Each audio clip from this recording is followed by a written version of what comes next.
Salam à tous, Baruch Hashem, on a le zchut de reprendre la Torah 30 du Likutei Moharan et on va terminer la Torah aujourd'hui, merci Hashem. On était arrivé hier, donc après que Rabbeinu a terminé de nous réexpliquer nous a donné tout son enseignement, et ben, il nous reprend comme à son habitude le début de la Torah où là-bas, il avait donné une Gemara, il avait ramené la Gemara, les fameux échanges entre les sages de Athènes et Rabbi Yoshua, et il réexplique maintenant, donc on revient au Maasé, on reprend, même si on a fait un petit peu le début hier, on reprend dès le début pour avoir la continuité et terminer bien l'explication du Maasé avec Rabbi Yoshua et les sages de Athènes. Donc on reprend Vezeo Meshra des Akina, et c'est ça le sens que ils lui ont posé la question, les sages de Athènes, à Rabbi Yoshua ben Hanania, un sol, une plantation de couteaux, un sol de couteau, comment on va le couper? Haïnou, Brinat Chormat Ata'a, Brinat Malchut Anal. Donc, de quoi on parle? Il nous dit, Rabbeinu Akadosh, quand ils lui ont posé la question sur un champ de couteau, un sol de couteau, de quoi on parle? On parle en réalité de la sagesse d'en bas, de la royauté d'Akadosh Baruch Hu, pourquoi on va l'appeler ici sous la forme de couteau? Parce que le mot couteau, en fait, il est employé plusieurs fois dans la Torah et dans le chasse comme un mot qui fait référence à l'étude. D'accord? Askanti, on voit que la nièce de Bilam, on a vu hier, elle a dit, est-ce que moi j'ai appris, entendu, j'ai eu l'habitude de te coincer les pieds sur le mur et de te faire mal, etc. Et on voit que le Targum, il traduit Askanti, le mot Asken qui vient du même mot que Sakin, eh ben, il le traduit là-bas, les Shon Limoud, dans un langage d'étude, comme c'est marqué dans le Targum, Hamelaf Alifna. Est-ce que l'imoud la mati, est-ce que c'est quelque chose que j'ai appris déjà de te faire mal comme ça, de te. Eh bien, c'est dans la Gemara, exactement. Dans la Gemara, il ramène ici exactement ça. Il ramène ici Bitou Zemofia Kama Pamim Bachas. On va voir dans Baba Kama, Davkouf Yudalev et encore dans d'autres endroits. Sakina Kharifa, Mafsaka Krae. Un limoud Becharifut, comme si on va couper le verset en deux. Et là-bas, on dit sakina. Sakina pour dire un limoud. D'accord? Et donc, c'est vraiment la notion déguisée comme une chavruta quand on étudie à deux. C'est marqué que c'est comme deux couteaux qui s'aiguisent l'un avec l'autre. Donc, la chaîne de sakina, qui veut dire un couteau, eh ben, c'est un langage également d'étude. D'accord? Et ici, on sait on a appris plusieurs fois dans cette Torah-là que le début de l'étude de la Torah, le début de l'étude de la connaissance d'Hachem, ça passe par l'acquisition de la connaissance d'en bas, qui est la royauté, qui est la Emouna. D'accord? Et donc, elle est symbolisée maintenant sous une forme de couteau dans le conte de la Gemara. Et maintenant, qu'est-ce qu'il nous dit? Qu'est-ce qu'ils nous posé comme question? Comment on va couper ce sol de couteau? C'est-à-dire quoi? Comment on va couper la royauté? Vous vous rappelez qu'on a dit que la royauté, lorsqu'on n'est pas digne, et ben la royauté d'Hachem qui dépend de nous, quand on n'en est pas digne, parce qu'on n'a pas suffisamment servi Hachem, par exemple, Bessimcha, et ben la royauté d'Hachem, la Emouna et la royauté d'Akadosh Baruch Hu, qui est la connaissance d'en bas, qui est l'accès à la connaissance d'en haut, elle va tomber dans l'exil des 4 royautés, dont la tête c'est Amalek qui englobe toutes les royautés. Et comment on va couper? Comment tu veux couper maintenant? Eh bien, cette royauté, comment tu veux la ramener à Kadosh Baruch Hu, la sœur de la royauté du mal? Shon Limoud, d'accord, effet. Prinat Rerev no Kemet, et c'est la dimension en réalité, cette royauté, cette céleste d'en bas, et la dimension en fait de ce qui est marqué dans Vaïkra, l'épée vengeuse. D'accord? Rerev no Kemet, l'épée vengeuse, et bien de qui on parle? On parle de la royauté, que la royauté d'Akadosh Baruch Hu, et bien lorsque toi tu ne fais pas le travail de la remettre à sa place, de mettre la couronne sur la tête d'Akadosh Baruch Hu, et bien à ce moment-là, la royauté d'Hachem, et ben elle se venge, Kaviachol, et elle engendre dans le monde et ben, des souffrances pour nous inviter, sur nous, Chaz Shalom, et sur les autres, sur le monde des souffrances, pour nous inviter à la ramener à sa place, pour ramener la royauté à sa place. Parce que la royauté Kadosh Baruch Hu, elle n'a rien à faire dans les forces du mal, elle n'a pas donné de la place ni des forces aux forces du mal. Chez Brinat Malchut, cette épée, donc c'est ça, ce sol de couteau, ça représente la royauté de Kadosh Baruch Hu, la connaissance d'en bas, qui est aussi une épée vengeuse, qui est tombée maintenant dans les forces du mal. Comment on va, c'est la question des sages d'Athènes, comment tu vas la couper? Et d'ailleurs, il ramène la question ici, le bio à l'écoutime, que la question des sages de Athènes, il dit comme ça. בביאורה בפשיטות שמאחר שכל החתור והקצירה של כל הרוגה על ידי חרב וסכין, ואם כן, מאחר שהחרב בעצמה נפלה ונדרשה בארץ, איך יש תקופה? Il y a une question? Question? Il n'a pas fait exprès. Ok. Le bureau Al-Écoutim me pose la question et il dit comme ça. Vu que chez Kol HaChatou V'Aktsira chez Kol HaHaruga, il y a des Chayav Sakin. Vu que maintenant, le fait de couper toute la plantation, etc., c'est avec un couteau normalement. Mais le couteau lui-même, il est planté dans la terre. C'est un sol de couteau. Comment tu vas venir maintenant couper un sol de couteau alors que l'épée pour couper, elle est dans la terre? De quoi on parle ici? Il nous dit quoi? Il nous dit la royauté d'Akadosh Baruch Hu, Ken, elle est enfermée dans les forces du mal. Or, la royauté d'Hachem, c'est une forme d'épée. Ici, elle est appelée sous la forme d'une épée vengeuse. Ouais. Il dit comment tu veux pouvoir prendre l'épée et libérer l'épée avec l'épée qui elle-même, elle est enfermée. La royauté d'Akadosh Baruch Hu, elle est enfermée. Elle est bloquée chez les Goïms. Et il te dit ici, Kaviachol, qu'il faut une épée qui vient couper, il faut un couteau pour couper ça. Mais l'épée elle-même, elle est piégée chez les Goïms. Comment tu vas la libérer? Si c'est elle qui est la capacité de pouvoir couper le sol et de pouvoir libérer l'épée, si l'épée elle-même, elle est piégée, comment tu vas la libérer? Ça, c'est la question qu'ils ont posée. Meshra, c'est quoi? Donc maintenant, c'est quoi Meshra? Donc on a expliqué Sakina. Sakina, c'est la Malchut, la route d'en bas, la connaissance d'en bas, la Emouna qui est piégée chez les Goïms. Meshra, c'est quoi? Pourquoi on a marqué là-bas, on a dit le nom on a dit pour dire le sol, on a dit Meshra. Peresh Rashi, c'est quoi? C'est Aruga. Aruga, il a dit c'est une plantation. Il nous dit que Aruga, c'est un lachon de Zéaka. Bien que c'est une plantation, c'est un langage également de cri. Pourquoi on t'a mis ce mot-là? Parce que dans le mot du sol de couteau, dans le mot sol, en fait, il y a un mot qui est Aruga. Et ce mot-là, il est le même mot que Zéaka. On va voir que ce mot, il est lié à la notion de cri. Que la route Kadosh Baruch Hu, lorsqu'elle est enfermée, bloquée en bas, c'est quoi en bas? Dans les forces du mal, elle crie, elle demande, elle souffre d'être enfermée dans les forces du mal et elle demande à être libérée. D'où on voit que le mot Aruga, qui est le sol, c'est lié au cri. On voit que c'est marqué que la royauté, elle crie, comme c'est marqué Za'akat Moshe, le cri de celui qui domine, du gouverneur, c'est la royauté qui crie. Et c'est marqué Kayal Ta'arog, comme le cerf qui va crier. Alors, comment c'est marqué comment le cerf qui crie? Le cerf qui crie pour aller trouver des cours d'eau, il fait son cri d'animal qui s'appelle en hébreu Ta'arog. Ouais. Ta'arog, c'est le même mot que Aruga. C'est le même mot que cette plantation. C'est la même racine dans les mots. Aruga et Ta'arog, c'est le même mot. Donc, en fait, ce qui est caché derrière le fait d'un parterre de couteaux, c'est caché quoi? C'est qu'en fait, les couteaux, c'est la royauté. Et c'est quoi le parterre? C'est qu'elle crie en réalité.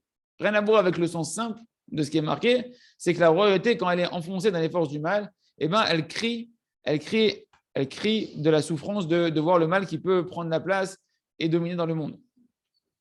Kaviachol. Et sur ça, ils ont posé la question comment tu vas la couper? Comment tu vas la couper?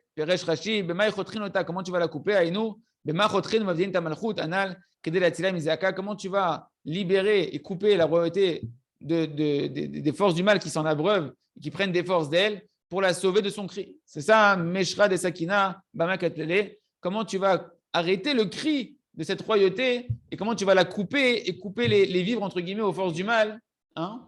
La libérer des royautés des forces du mal qui se nourrissent d'elle. Donc c'est la dimension qu'on avait vue ensemble. Comment tu vas couper la royauté en quatre, comme on avait vu que Agag, il avait été coupé en quatre par Shmuel pour libérer la royauté des quatre royautés du mal. On a vu Babel, Mada, Yavan et Edom, qui sont les quatre exils, qui sont des royautés qui ont gouverné sur Israël. Et comment libérer cette royauté des quatre forces du mal? Alors il nous répond, Veshiv Lahem, il leur a répondu, Bekarna de Khamra. Il leur a dit comment je vais couper ce sol de couteau? Avec la corne de l'âne. Depuis quand un âne il a une corne? C'est la fameuse réponse qu'ils ont répondu. C'est quoi avec la corne de l'âne? Qu'est-ce qu'il veut dire avec la corne de l'âne? Ken? Haïnou alédé tochacha shalédé zenit galé à chesed ou basé kotrin mechotrin tadalet. Rappelez-vous qu'on avait vu que pour libérer la royauté, il va falloir faire du chesed et que ce chesed-là, il se dévoile à travers la réprimande du tzaddik. Que le tzaddik, quand il nous fait une réprimande, c'est un chesed qu'il est en train de nous faire pour nous rapprocher de Kadosh Baruch Hu. Et par sa tochacha, par sa réprimande, on dévoile un chesed. Ce chesed-là dévoile la grandeur de Kadosh Baruch Hu, qui va dévoiler la royauté de Kadosh Baruch Hu, qui va libérer la royauté d'Hachem des forces du mal.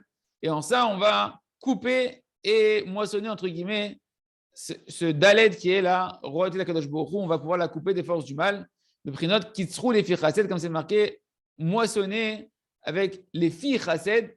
On avait dit avec la bouche Kitzrou les filles chased, d'accord, moissonner selon le chesed, ou bien moissonner, couper. Les filles, c'est la bouche c'est la royauté. Chased avec le chesed, c'est-à-dire quoi? Tu veux couper ce qui est la bouche c'est la royauté. Malchut Pe Karenanla, la royauté, on l'appelle la bouche. Un roi gouverne avec sa bouche. Nous, on fait régner Hachem par la bouche, par la Torah et la Tfila. Comment tu vas couper la royauté? Comment tu vas la couper des forces du mal? Avec le chesed. En faisant du chesed, c'est quoi le chesed chez nous? C'est quand tu vas accepter la tochacha, la réprimande du tzaddik. D'accord? Et bien par la réprimande du tzaddik, quand il te fait, même si des fois il te fait honte et que tu acceptes la réprimande, et ben ça fait un chesed. Il te fait un chesed ici pour te rapprocher. Et ça va libérer la royauté d'Akadosh Baruch Hu, ça dévoile la grandeur d'Hachem, ça soumet les forces du mal et ça libère la royauté des forces du mal pour la ramener dans les forces de la Kedusha. Ken. Et c'est ça, et tout ça, c'est allusionné dans quoi? Dans la corne de l'âne. Quel rapport avec la corne de l'âne? Ouais. Quel rapport avec la corne de l'âne? En réalité, la corne, c'est la dimension de la voix de celui qui va réprimander. Pourquoi? Pourquoi la corne, c'est lié à celui qui va réprimander? Prinat Keren Ashofar. La corne dont il a parlé, Yeshua ben Hanania, c'est la dimension de la corne du shofar. La corne du shofar, c'est quoi le shofar? Pourquoi on sert du shofar, nous? On se sert du shofar pour réveiller la crainte du ciel, pour nous réprimander quelque part, à nous inviter à la teshuva, à nous rappeler le jugement quand on est à Rosh Hashanah.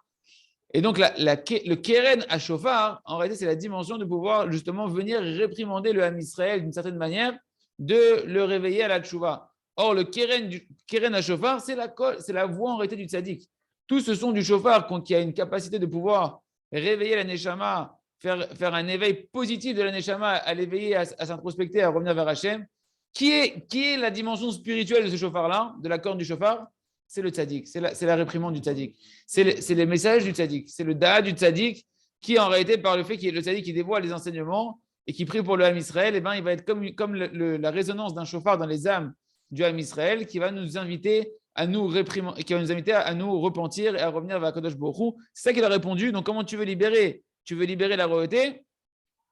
Vu que l'épée elle-même, tu dis tu veux couper, mais l'épée elle-même, elle est plantée dans le parterre, comment tu vas la libérer? Sache qu'il y a le tzaddik, que le tzaddik, lui, il reste détenteur de la royauté à sa source, d'accord, de la royauté à Kadosh Baruch Hu à sa source, et lui, il peut nous réprimander pour nous ramener à la royauté, pour extirper la royauté, la Kadosh Baruch Hu qu'on a fait tomber dans le mal, pour nous ramener à reprendre sur nous la royauté à Kadosh Baruch Hu. Le tzaddik, lui, il a toujours cette capacité de pouvoir libérer la royauté. Comment? En nous réveillant comme le son d'un chauffard, par ses réprimandes, bien que des fois il nous fait honte, mais c'est un chesed qui nous fait, qui dévoile la grandeur d'Hachem, qui dévoile la royauté d'Akadosh Baruch Hu et qui libère la royauté d'Akadosh Baruch Hu.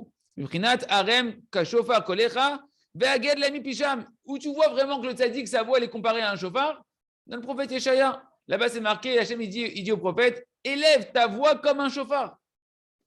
Élève ta voix, toi, le prophète que j'ai choisi, le tzaddik de la génération que j'ai choisi pour guider le Ham Israël et pour le ramener à la teshuva, élève ta voix comme un chauffard et raconte à mon peuple leurs fautes qu'ils ont fait volontairement contre moi, etc., avec culot. Raconte-leur leurs fautes pour qu'ils reviennent, betchouva, et tu vas utiliser ta voix pour les réprimander comme un chauffard pour avoir le même effet qu'un chauffard. C'est ça la corne. On a compris déjà la notion de corne. On n'a pas compris pourquoi l'âne. Mais on a compris que la corne, c'est la dimension de la tochacha du tzaddik qui vient nous éveiller à la teshuva. Haïnu tochacha anal, c'est la tochacha, c'est la réprimande. Chamara, c'est quoi l'âne ici dont on te parle? Zébechinal, qui est comparé à l'âne dans la Torah? On voit dans Bereshit, même tête, c'est Issachar. Dans les enfants de Yaakov, on voit qu'à chaque fois, il compare un de ses enfants à un symbole et à un animal, etc. Et Issachar, il est marqué Issachar, Hamor, Garem, il est comparé à l'âne. Pourquoi il est comparé à l'âne? Parce qu'il est chargé de Torah. On dit qu'il se charge du poids de la Torah comme un âne. Et c'est marqué également, comment il dit ici? J'ai vu ici comment il ramène les explications sur l'âne. Ilan, ouais, merci. Je fais cette blague-là en plus hier, c'est très marrant. Ken. Donc, moi, j'ai pas réfléchi au pasuk. Vayel chermo lisbol, vayhi les mas oved, les pasuk lehem, oraol shel Torah, vesidre avurin. Ken. ומבני יששכר ידי בינה לעצים, לדעת לקדש את החודשים והמועדות. Il y a deux choses qui sont marquées. Il y a deux choses qui sont marquées sur Issachar. Le fait qu'il est comme un âne. D'une part, qui porte le poids de la Torah sur son dos, d'accord, et qui se charge de Torah et qui prend sur lui le joug de la Torah. Ça, c'est la première chose qu'on apprend de la dimension de l'âne qui est liée à Issachar, donc c'est la Torah. Et on verra aussi que Issachar, c'est marqué dans Divrei Yamim, une autre dimension sur Issachar, Nimtza bibrinot ou bnei Issachar yodei bina laetim. Que Issachar, la tribu de Issachar, ils avaient un discernement qu'ils ont acquis par leur sagesse de pouvoir discerner les moments. C'est quoi les moments? Les moments, c'est-à-dire les moments des mois, de pouvoir. Il fallait une grande chorma à l'époque pour calculer les mois, etc., pour pouvoir fixer les fêtes, et dont les trois shalosh regalim, les fameux shalosh regalim de Sukkot, de Pesach et de Shavuot. Il fallait une bina. Hein? Ah oui, justement, mais c'est ça qu'il veut dire. Quand il lui a dit qu'avec la corne d'un âne, la corne, c'est la voix du tzaddik. C'est la voix du tzaddik qui vient te faire des réprimandes. Qui vient te faire des réprimandes de quoi? De revenir dans les voies de la Torah. C'est la dimension de Issachar qui est l'âne, qui porte sur lui la Torah, de reprendre sur toi le joug de la Torah comme il faut, de la bonne manière. Et à ce moment-là, tu vas ramener la Torah à la dimension de Issachar, que Issachar, il représente quoi? La bina qui est capable de discerner les faits. C'est-à-dire que tu vas sortir la royauté des forces du mal et la ramener dans la joie des shalosh regalim, parce qu'on a dit que la royauté, elle tombe dans les forces du mal lorsqu'il manque de la joie. Et par la réprimande du tzaddik qui te fait ce chesed-là de revenir vers Akadosh Baruch Hu, si tu vois le chesed dans la réprimande du tzaddik, ça va te ramener, ça va te rapprocher d'Akadosh Baruch Hu, et tu vas rentrer dans cette dimension des trois fêtes, cette dimension de la simcha qui vitalise la royauté d'Akadosh Baruch Hu, parce rappelez-vous qu'on avait vu qu'il ne suffit pas d'avoir accès à la royauté et à la émouna et à la connaissance d'en bas, qu'il fallait aussi vitaliser cette connaissance d'en bas de simcha, de chayut, et c'est ce qui fait le tzaddik. Quand le tzaddik il te fait des réprimandes comme un chauffard, c'est pour justement à la fois Gilou, Bir Ada, réjouissez-vous dans la crainte. Oui, c'est vrai qu'il y a une certaine crainte qui passe par la réprimande et qui t'invite à te revenir vers Hachem, mais quelque part, c'est une joie et c'est un chesed de revenir vers Akadosh Baruch Hu. Et là, tu fais remonter la royauté d'Akadosh Baruch Hu, tu l'arraches des forces du mal et tu la fais remonter dans les shalosh regalim. C'est ça que l'âne, toute cette dimension, elle est cachée dans la corne de l'âne. Et l'âne, c'est Issachar qui est Yod'ei Bina Laïtim, qui connaissait, il savait discerner les moments des trois fêtes, de pouvoir fixer les fêtes, etc. Et donc la royauté, à ce moment-là, reprend sa force dans la joie des trois fêtes. Parce que par la réprimande du tzaddik, on fait remonter justement la royauté dans les trois fêtes, dans la dimension des trois fêtes qui est la simcha, la joie du service divin des trois fêtes qui est nécessaire pour dévoiler la royauté d'Akadosh Baruch Hu et renforcer la royauté d'Hachem.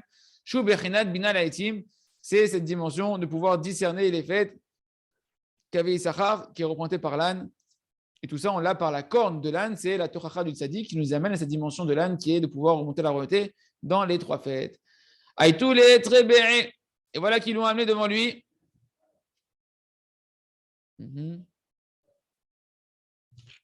Ils l'ont amené devant lui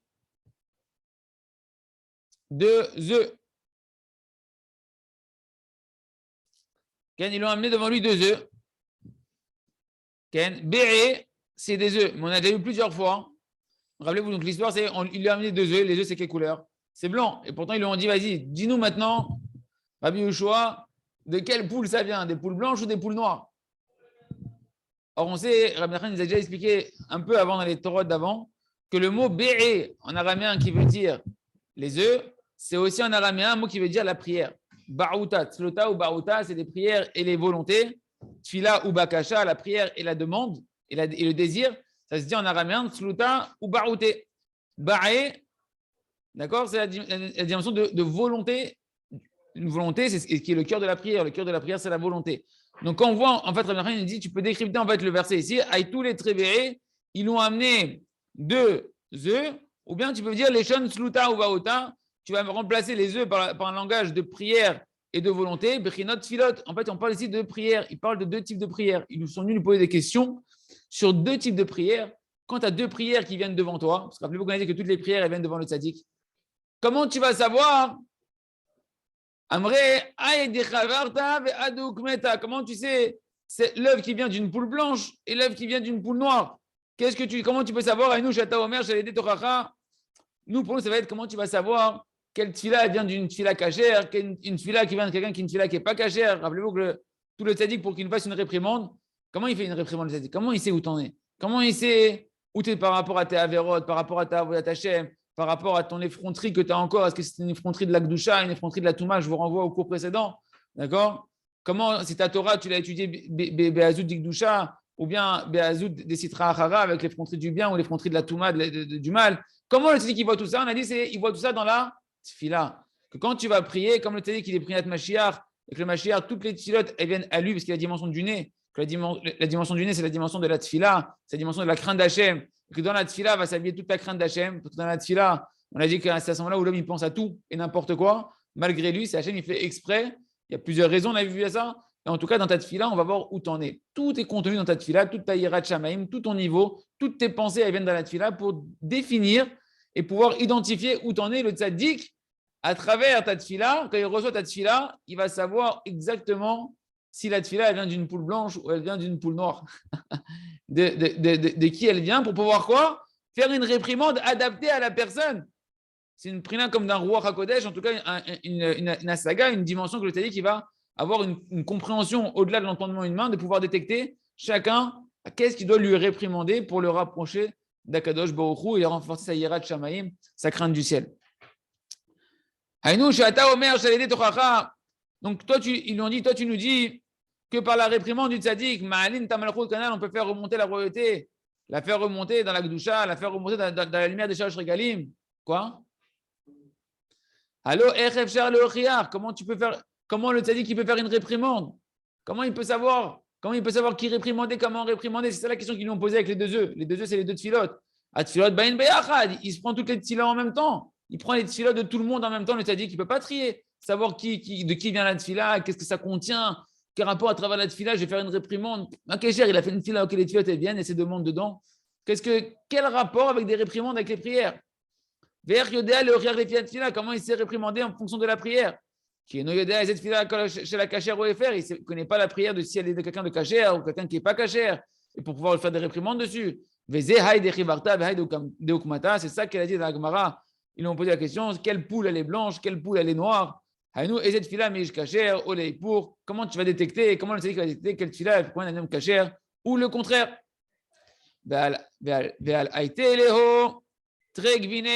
Aïnou prinot, vechagvina takpieni, aïnou prinot retorot anal. Et qu'est-ce qu'il leur a répondu, lui? Il leur a amené Rabbi Shimon Hanania deux fromages. Pas n'importe quel fromage, des fromages de chèvre. Hein? Du chèvre. Ken. Et donc, aïnou bechinot, il nous dit, c'est la dimension de ce qui est marqué dans Yov, bechinot, vechagvina takpieni.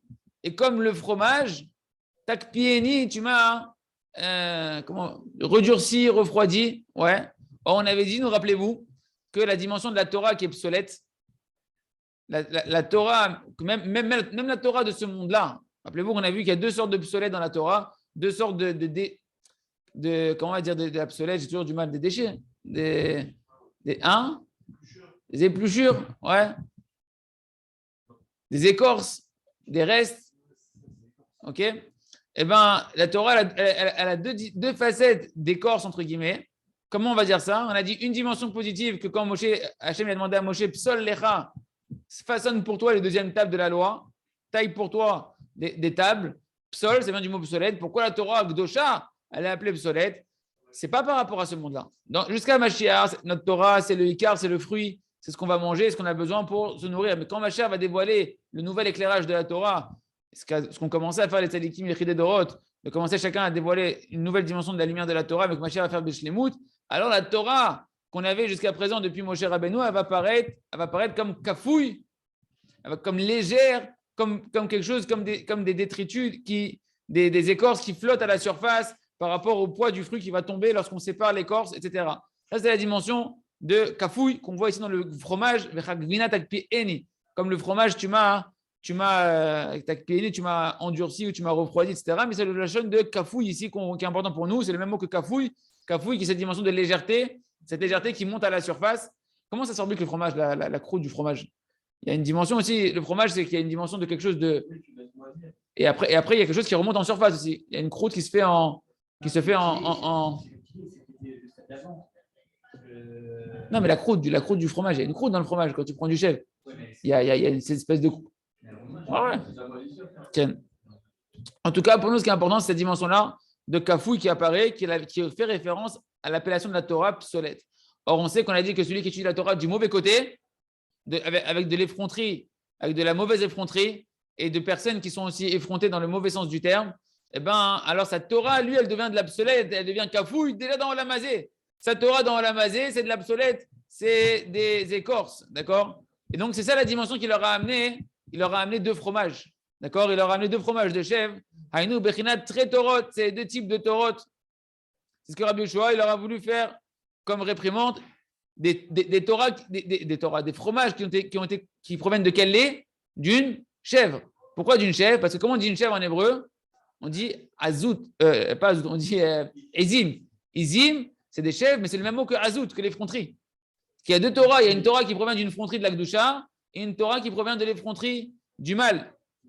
Donc, il leur a dit, en réalité, il est venu Rabbi Yoshua de leur dire que la Torah, il y a 2 sortes de Torah qu'on peut recevoir qui proviennent de 2 sortes d'effronteries que la personne elle va avoir au préalable avant d'étudier la Torah et quand elle va étudier la Torah, dans quelle dimension elle va être. D'accord? Une qui est de la Kedusha, une effronterie de la Kedusha, une effronterie de la Touma. Et c'est ça que le fromage il vient faire comme allusion. Shem Bechinot Kafou Ivekal. C'est la dimension de la Torah dans sa dimension de psolète. D'accord? Sa dimension de psolète qui va être Kafou Ivekal, qui va être légère et flottante vers le haut, comme cette dimension du fromage qui est Kafou Takpi Eni, on avait dit. Prinot Psolète, qui est la dimension de psolète, le Prinot Psol Lecha, comme il a dit Hachem Moshe Rabbeinu, taille pour toi des tables. Prinot Lota Selecha Pesel, et tu ne feras pas de ta Torah une Pesel. Une Pesel, c'est quoi une Pesel? C'est une idole. Que ta Torah, si jamais tu étudies la Torah sans l'avoir reçue d'un maître, ou bien d'un maître qui est un maître qui était dans la Hazout d'Ikdusha, que Dieu nous en préserve, eh bien, ta Torah, tu vas en faire une idole. Quoi? J'ai dit quoi? Ah, de la Hazout de la Sitra Achara, ouais, de l'effronterie des forces du mal. Alors, ta Torah, tu vas en faire une idole. Soit toi-même, à travers ta Torah, tu vas te faire une idole sans t'en rendre compte. D'accord? Ou bien, en tout cas, ta Torah, elle est considérée comme une idolâtrie parce qu'elle ne vient pas glorifier Hachem véritablement. Ouais. Fort, fort, fort. On dit à chaque fois quel Shabbat Tzadikim qu'il faut s'approcher Tzadikim machin. Ok. Juste, viens. Est-ce que vous entendez ou pas? Non. C'est quoi, rapproche-toi. Non. Vous entendez quand il parle Yitzhak? Ah non, pas Yitzhak. Yitzhak pas le fort. On dit qu'il faut se lier au Tzadikim de vérité, que là, il y a la Torah que tu reçois du Rav de la Sotikusha, du Rav de Sitra, et tout ça.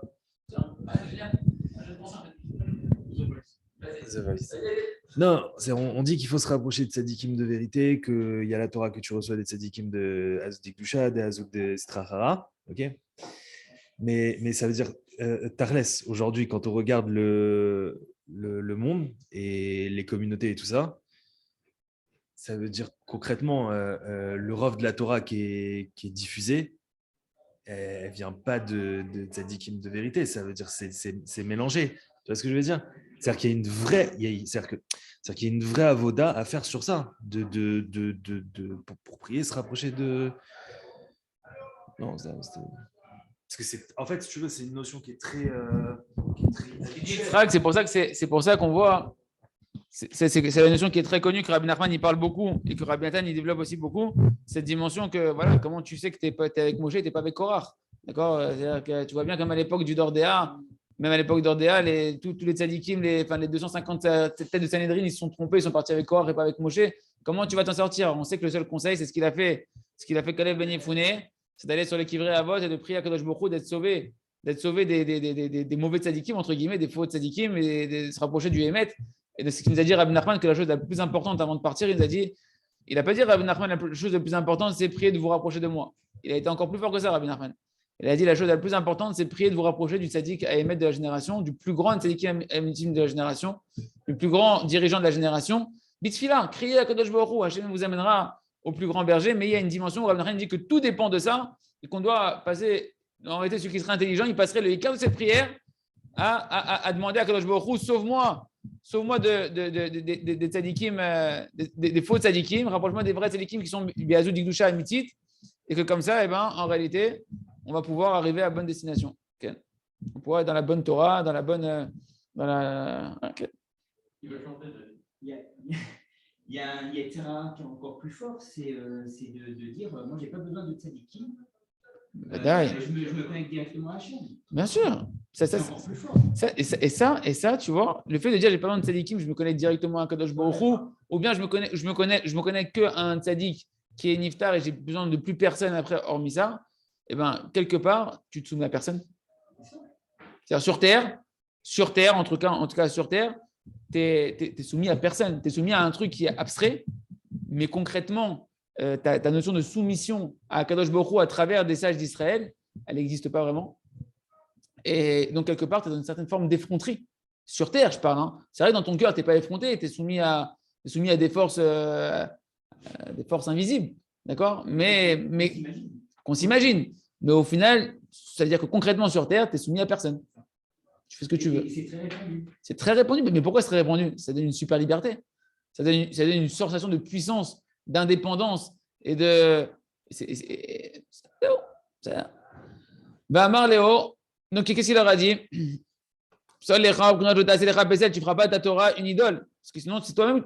Ta Torah, ça devient une idolâtrie. C'est-à-dire que c'est bon, je suis là, je gère, c'est bon, j'ai besoin de personne. De toute façon, j'ai la Torah, j'ai les conseils des tzadikim qui sont passés, et je gère ma vie tout seul. C'est pour ça que c'est important de laisser les harav. Fais-toi un rav. C'est une mitzvah de se faire un rav, c'est une mishnah. Et si tu ne fais pas un rav vivant, tu fais ce que tu veux au final, parce que les paroles qui sont écrites, tu les interprètes comme tu as envie. Tu interprètes comme tu as envie. Le tzara est tellement fort que tu interprètes les écrits comme tu as envie. Il faut qu'on termine, il reste quelques minutes. Donc, je vais terminer la Torah. Donc, il leur a dit comment tu sais ça vient d'une chèvre noire ou d'une chèvre blanche? Et c'est quoi la chèvre? Ezim, c'est la hazout, c'est l'effronterie. D'accord? L'effronterie du bien, l'effronterie du mal. Et nous, très hazout, c'est deux sortes de hazout. Chez hazout d'Igdusha, l'effronterie du bien, l'effronterie du mal. Chez Mehen, très torot, que de là va découler deux torot. Et en fonction de l'effronterie, ou le fil hazout, je peux savoir de quelle tfila, d'où elle vient, canal.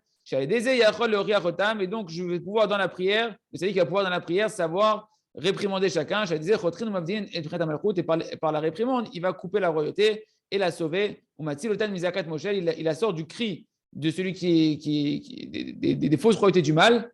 Hein, ce cri, c'était la Arugat Sakinim, rappelez-vous. Et il a fait monter comme ça par la réprimande la royauté dans la lumière du visage d'Hachem qui brille dans les trois fêtes. Ça, c'est la corne de l'âne. Zot Torah, Itri Lomar, donc là, Rabbeinu, il a fini d'expliquer la Gemara. Cette Torah-là, Rabbeinu, Itri Lomar, al Pasuk, Vayi Miketz, il avait commencé à la dire sur le verset Vayi Miketz. Achlo Siem, les Vaer Zem, il n'a pas pu terminer l'explication par rapport à ce verset-là. A Pasuk, Alpi à Torah Azot, Vamar Achakar, Shim Ayarote, Sem Perouche à Pasuk, c'est Lomar de Torah, Gazot, les Vaer à Pasuk. Si vous voulez faire le lien avec ce Pasuk-là, il aurait dû réexpliquer toute la Torah et faire encore tout un développement pour expliquer le lien avec ce Pasuk. Donc il y a un lien avec le début de Pinkett, mais il ne l'a pas dévoilé à Rabbeinu. En fonction de la voix d'un homme, on peut savoir où est-ce qu'il en est dans sa royauté, où est-ce qu'il est dans sa royauté d'Hachem, comment il fait régner Hachem sur lui, où est-ce que sa royauté elle se trouve. Chacun a une dimension en lui de royauté.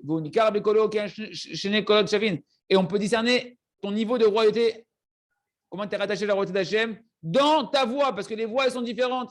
Chacun a une voix différente de son ami. On peut connaître un homme par sa voix. Rien que par sa voix, on peut connaître un homme. Comme on voit concrètement. Chacun en fonction de ce qu'il est comme homme, eh ben, on va pouvoir discerner une voix qui est différente. Par exemple, un homme qui est faible, sa voix en général elle est très légère. Un homme qui se sent fort, etc., il va avoir une voix qui va être plus grossière, etc. Et